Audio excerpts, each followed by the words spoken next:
오늘 오전 한미 군 당국이 사드 잔여 발사대 4기의 반입을 완료했습니다.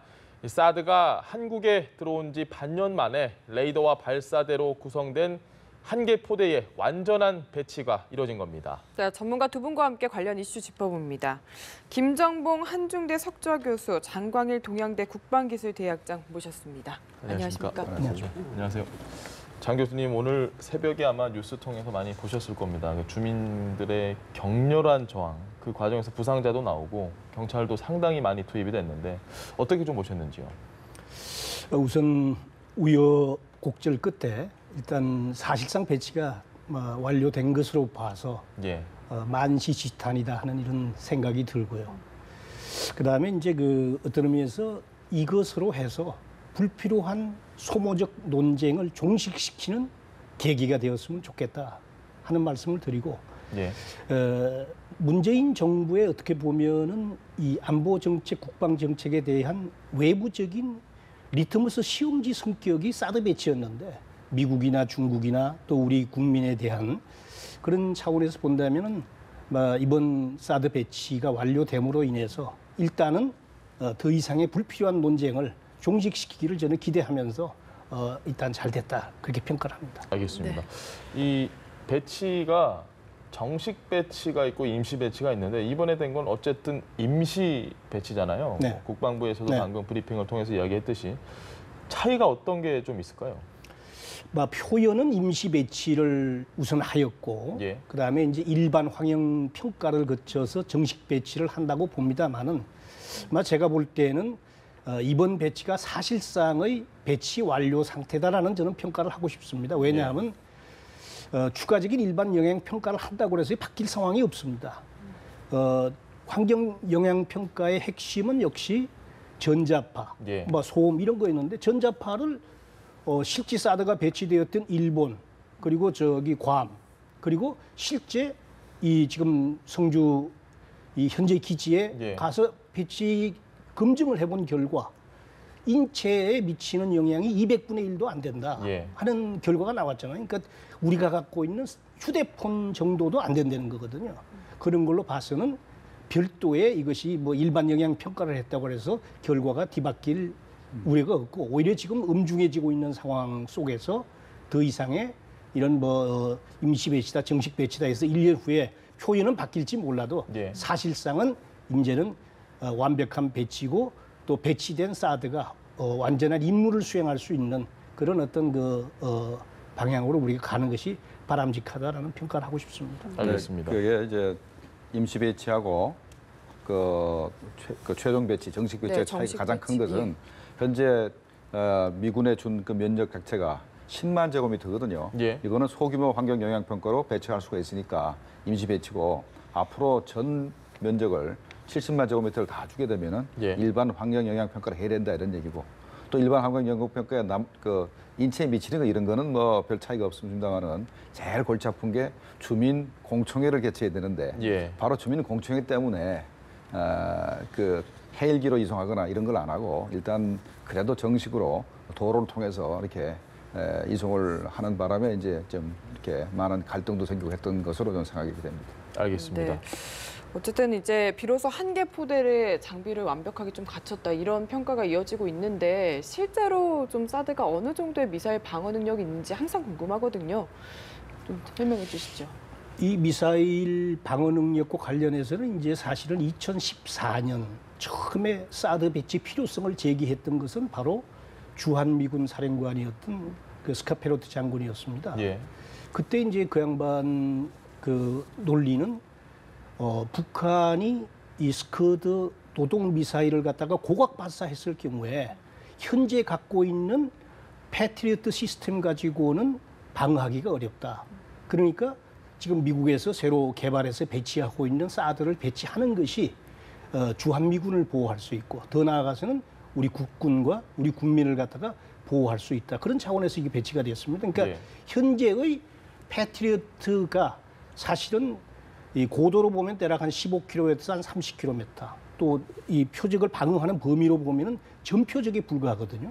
그러나 사드는 대략 40에서 150km니까 중청, 고청, 고도. 네. 그리고 이 범위는 어떤 국지적인 방어가 아니고 지역 방어를 할 수 있다는 그런 차원에서 어떤 단청 이 요격을 주는 것으로부터 중청 2번 이상의 요격 기회를 갖는 이렇게 함으로써 이 점점 고도화되고 있는 북한의 미사일 위협으로부터 한국을 보다 효과적으로 방어하자라고 하는 그런 차원에서 했고 실제 군사적 효용성으로 보면은 미국이 사드를 갖다가 지금 이제 그 시험을 한 11번 정도 했는데 전부 다 성공을 했습니다. 물론 네. 이것은 그 시험을 어떤 조건에 두고 시험을 했느냐에 따라서 다소 차이는 있을 수 있지만은 하여튼 어떠한 그 이 북한의 현재 갖고 있는 미사일 이를테면은 스커드라든지 노동이라든지 네. 이런 미사일에 대해서는 충분히 요격할 수 있는 능력을 갖추고 있다 하는 점에서 군사적 효용성은 충분하다. 또 이것은 지금 미국 내에서는 일부 지금 검증이 되었다 이렇게 네. 말씀을 드리죠. 알겠습니다. 어쨌든 이제 국내에서의 논란은 조금 종식이 되는 길로 간다고 하지만 사실 특정 기업 이름을 이야기하기는 좀 그렇지만 롯데 같은 경우에는 지금 굉장히 좀 껄끄러운 상황입니다. 중국 진출한 기업 마트에서 90% 이상이 영업 정지를 당해서 문을 닫은 상황이고 이 중국의 보복 앞으로 어떻게 예상하십니까? 네, 중국의 보복이 현재보다 더 심해질지 아니면 이번에 그 10월 18일 날 19차 공산당 대회를 계기로 해서 예. 중국이 약간 우리에 대해서 그 제재를 약화시킬지 그건 뭐 두고 봐야 알겠습니다. 왜냐하면 중국이 제재를 해서 우리 기업도 상당한 피해를 보지만 중국도 피해를 보고 있고 예. 또 중국 관광객이 한국으로 오는 것이 아니라 일본으로 가서 사실 중국 입장에서는 한국보다는 일본이 더 밉거든요. 그런데 일본에서 사드 레이더가 배치돼 있습니다. 예. 2기나 배치돼 있는데 레이더 한국에 있는 레이더를 가지고 현재 10일 자꾸 걸고 그러는데 그 바람에 덕을 보는 건 일본이기 때문에 중국이 어떻게 판단할지 모르겠어요.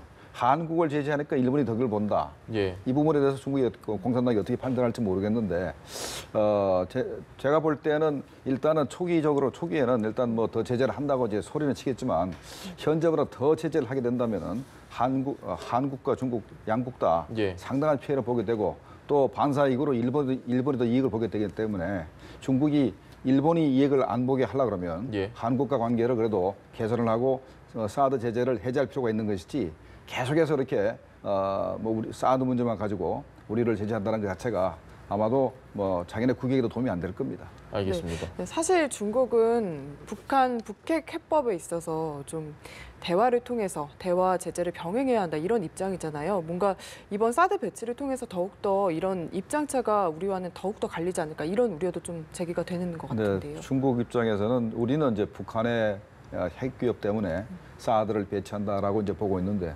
중국은 사드 배치 자체가 동북아 전체의 전략적 균형을 깬다고 보고 있습니다. 왜 그러냐면은 오바마 행정부 이후에 미국의 아시아 재균형 정책, 피벗 투 에이시아 그래서 리밸런싱이라고 얘기도 하기도 하고 그래서 미국이 전 세계적으로 중국을 포위하고 있지 않습니까?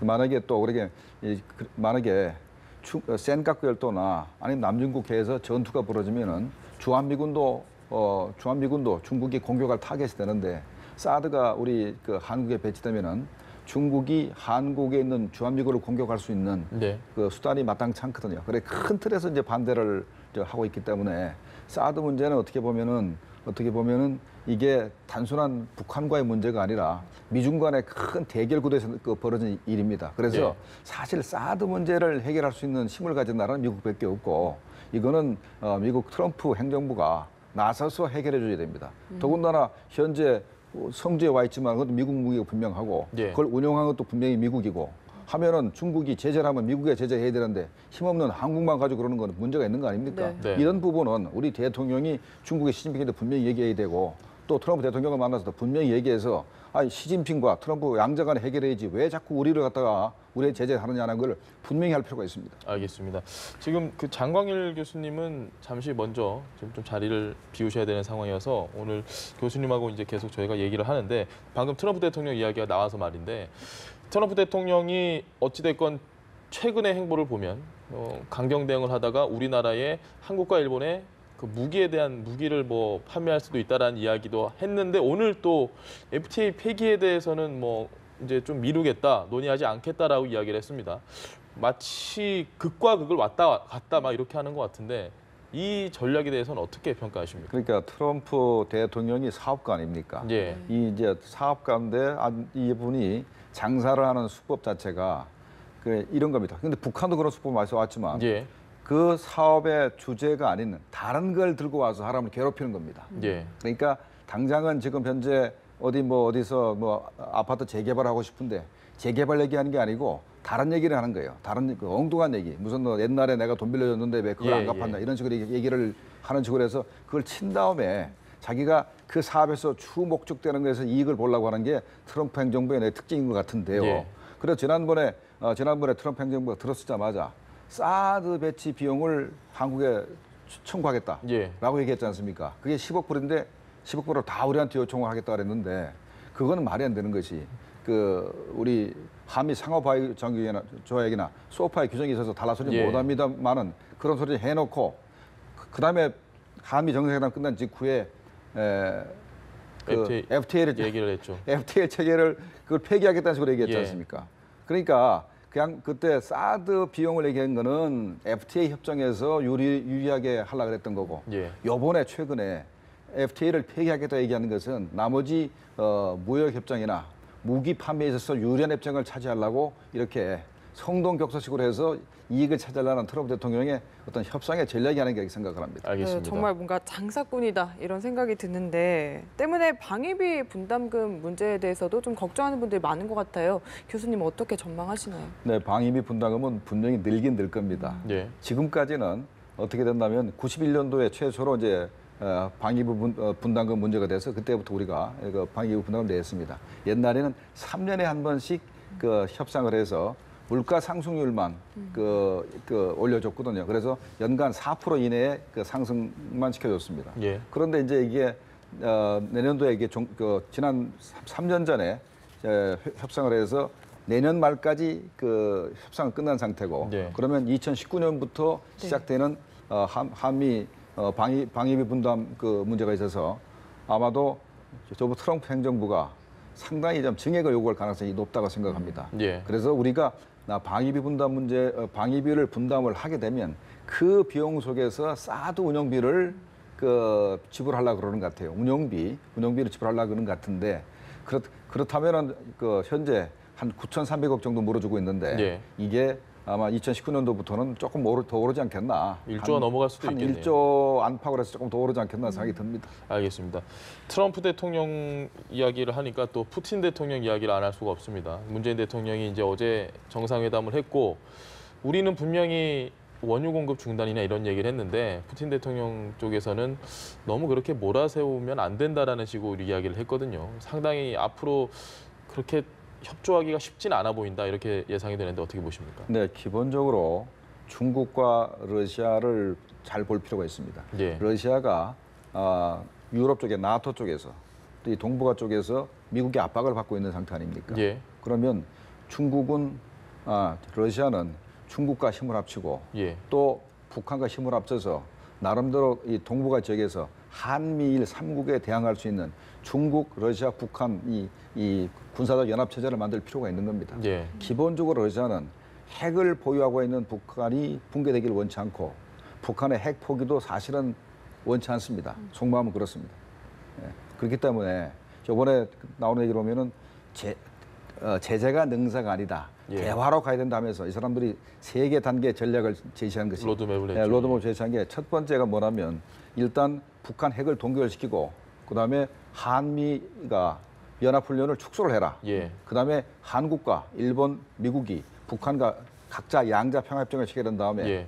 동북아 안보협정을 체결하고 예. 주한미군 철수해라. 요겁니다. 그러니까 동북아에서 북한이 핵무기를 가지고 있는데도 불구하고 핵 동결이라는 얘기는 핵무기를 가지고 있는데도 불구하고 주한미군을 내보내겠다. 이게 러시아의 전략이기 때문에 예. 우리하고 생각이 많이 다릅니다. 그래서 우리가 러시아에 대해서 원유 공급을 중단시켜달라라고 얘기를 해봤자 러시아가 잘 듣지는 않는 것이 바로 그런 겁니다. 북한 체제가 만약에 러시아도 원유 공급을 중단하고 중국도 중단한다면 북한 체제가 붕괴될 거 아닙니까? 예. 그러면 러시아가 어떤 손해를 보냐면 러시아의 속마음을 딱 보면 뭐가 또 있냐면 아까 전략적인 것 말고도 장사 속으로도 보면은 지구상에 몇 안 남은 러시아 무기를 사줄 가장 큰 시장이 북한입니다.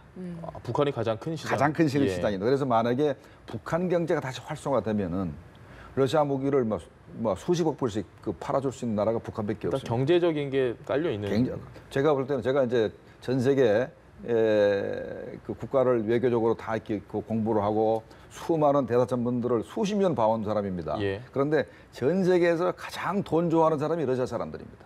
그래서 이 러시아 사람들은 굉장히 돈 계산을 잘하기 때문에 예. 네, 그래서 이 자기들 이익에 자기들의 국가 이익에 도움이 되는 북한 체제가 붕괴되기를 원치 않고 북한의 핵 보유를 용인하려는 입장입니다. 네, 알겠습니다. 알겠습니다. 오늘 말씀 여기까지 들어보도록 하겠습니다. 지금까지 김정봉 한중대 석좌 교수와 함께했습니다. 예, 말씀 고맙습니다. 감사합니다.